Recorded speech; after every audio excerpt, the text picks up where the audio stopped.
Nabi Sulaiman adalah seorang raja dan nabi yang dianugerahi Allah kerajaan besar, tentara dari manusia, jin, dan juga hewan. Allah juga memberinya kemampuan memahami bahasa binatang. Hilangnya burung hudhud. Suatu hari, Nabi Sulaiman memeriksa barisan tentaranya. Tiba-tiba beliau sadar bahwa burung hudhud tidak ada di tempat. Beliau berkata, "Mengapa aku tidak melihat hudhud? Apakah ia termasuk yang hilang?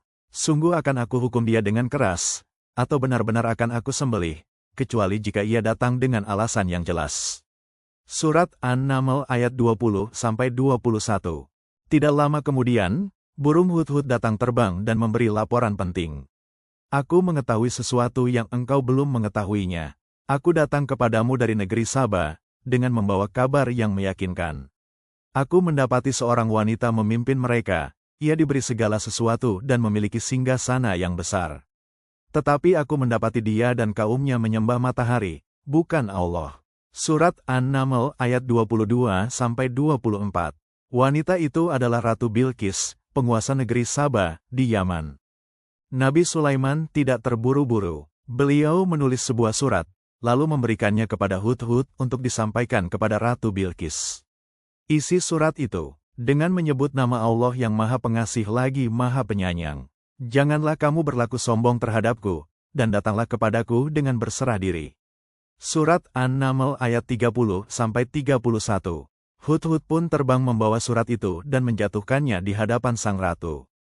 Dalam surat itu, beliau mengajaknya untuk tidak menyombongkan diri dan datang dengan penuh ketundukan kepada Allah. Sebelum kedatangan Ratu Bilqis, Nabi Sulaiman ingin menunjukkan kekuasaan Allah kepadanya. Beliau bertanya kepada para jin dan tentaranya, "Siapa di antara kalian yang bisa membawa singgasananya kepadaku sebelum mereka datang menyerah?" Ifrit dari golongan jin menjawab, "Aku sanggup membawanya kepadamu sebelum engkau berdiri dari tempat dudukmu."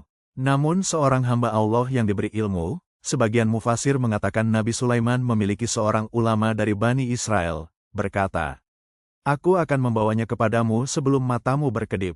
Sekejap mata, singgasana Ratu Bilqis sudah berada di hadapan Nabi Sulaiman. Melihat hal itu, Nabi Sulaiman langsung bersyukur. "Ini termasuk karunia Tuhanku, untuk menguji apakah aku bersyukur atau kufur." Saat tiba, Ratu Bilqis dipersilakan melihat singgasananya yang sudah diubah sedikit.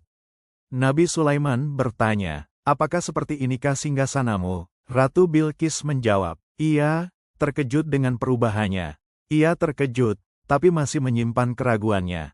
Nabi Sulaiman lalu mengundangnya masuk ke sebuah istana yang lantainya terbuat dari kaca bening, di bawahnya mengalir air dengan ikan-ikan berenang. Saat Ratu Bilqis melangkah, ia mengira itu adalah air sungai, sehingga ia menyingkap pakaiannya agar tidak basah. Nabi Sulaiman pun berkata, "Itu hanyalah lantai yang licin terbuat dari kaca."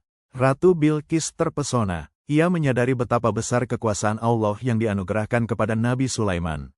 Dengan penuh keinsafan, Ratu Bilqis berkata, "Ya Tuhanku, sesungguhnya aku telah menzalimi diriku sendiri, dan aku berserah diri bersama Sulaiman kepada Allah, Tuhan semesta alam."